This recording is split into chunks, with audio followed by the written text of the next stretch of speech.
Asibuyele emuva phansi ngokuhlukumeza insango babebhema kahle omkhulu maybe kanye ngonyaka ugqoka ibheshu nembadada ngidi isiko lami phela amasule bedume ngokuhloniphana nokuphana sahlephulelana inyoni noma kuyijiyane. Njengawo wonke amakhosi, njengayo yonke imisi, yonke imisi inentuthu eshunqayo phakathi, futhi ukushunqa kwentuthu akusho ukuthi kuphekwe kamnandi kulowo musi.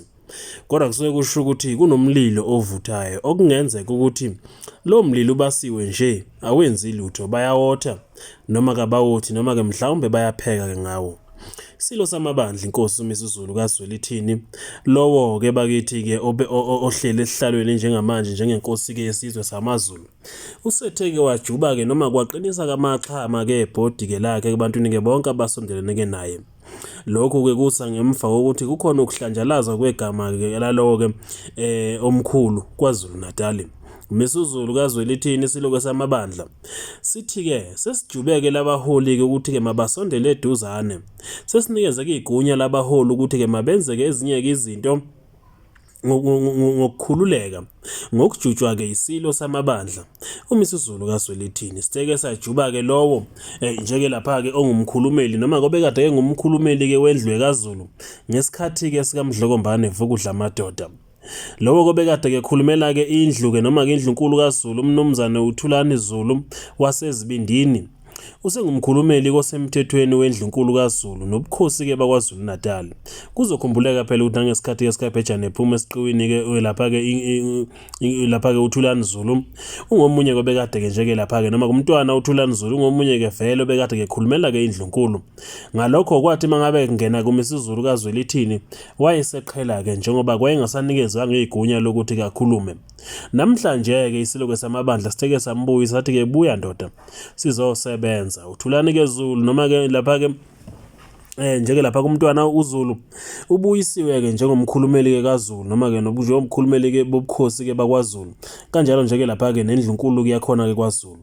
Kanti ke lowo ke wasendlini yakwaphinda angene inkosi uNtuthuko yesizwe ke Zuzifa Buthelezi uNdabezitha phela kuzokhumbuleka ukuthi ke umntwana ke lapha ke ozalwa inkosi njeke lapha kuma ngoSuthu Buthelezi esiyakhothama. Isiloko samaZulu sitheke njeke lapha ke sesimqoke ngokusemthethweni lapha ke njeke yena ke lapha ke uButhelezi ukuba ke njengosihlalo ukuthi kabe ngusihlalo womkhandlu wesilo. uNtuthuko Buthelezi usengusihlalo komkhandlu ke wesilo ke samaZulu yena ke njeke lapha ke emkhandlini ke yonke yesilo ozokwazi ukuba ngusihlalo futhi kathathe ke izinqumo. Lokhu kwenza ke kwesilo ke samabandla kungenye ke izindlela zokuthi ke kubuyiswe ke isithunzi nokuhlonishwa ke kukaZulu ke wonkana. Kuyabongeka ke nokho lokhu kwenziwa ke inkosi noma ke isilo ke samaZulu uMisuzulu kaZwelithini ukuthi kasondeze njeke lapha ke bakithi ke labantwana eduzane ukuba ke bezoba ke ingxenye yezinqumo ke zakhe njengoba ke esondeze ke umntwana ke lapha ke uThulani wasondeza ke lapha kumntwana uZuzifa Buthelezi ukuba ke mababe lapha ke eduzane ke naye. Laba kabantwana yibona ke njeke lapha ke abaseduzane ke nesilo futhi ke indaba zendlunkulu ziyophuma ngomntwana uThulani Zulu bese kuthi ke indaba ke zomkhandlu ke wesilo umkhandlu wesilo kuyohlala ke njeke ngokubizwa ngumntwana njeke lapha ke uZuzifa ke Buthelezi okuyena ke ongusihlalo womkhandlu wesilo.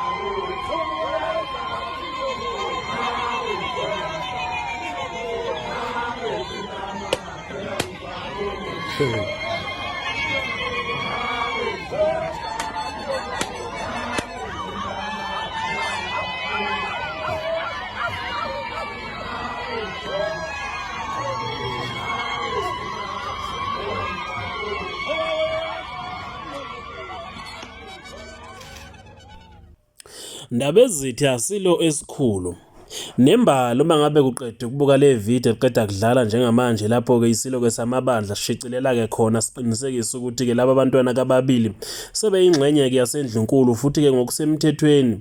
Lapho ke siqinisekisa ukuthi ke laba bantwana ke bobabili yibona abaseduzana ke nesilo futhi ke yibona abayohlebela ke isilo. Nala khona ke sekukhona okungasahambi kahle futhi yibona abayombonisa nala khona ke isilo ke siphambuka. Uyezwa ukuthi ke kukhona into ethi laba bangabantwana abafanele ekuthenini ke bakhethwe kulezi ihlala bathe ke bakhethelwa ke kuzona. Kuwena nje ubuka ke le video khona into eshoyo ke ukuthi ke laba ke nembala bakhonjiwe ukuthi ke mababuyise isithunzi ke sikaZulu. Ndaba ezitha Sithule Sikandaba wena wakhula silibele. Siyabonga. Asibuyele emuva phansi ngokuhlukumeza insango babebhema kahle omkhulu maybe kanye ngonyaka ukugqoka ibheshu nembadada ngidi isiko lami phela amasule bedume ngokuhloniphana nokuphana sahlephulelana inyoni noma kuyijiyane.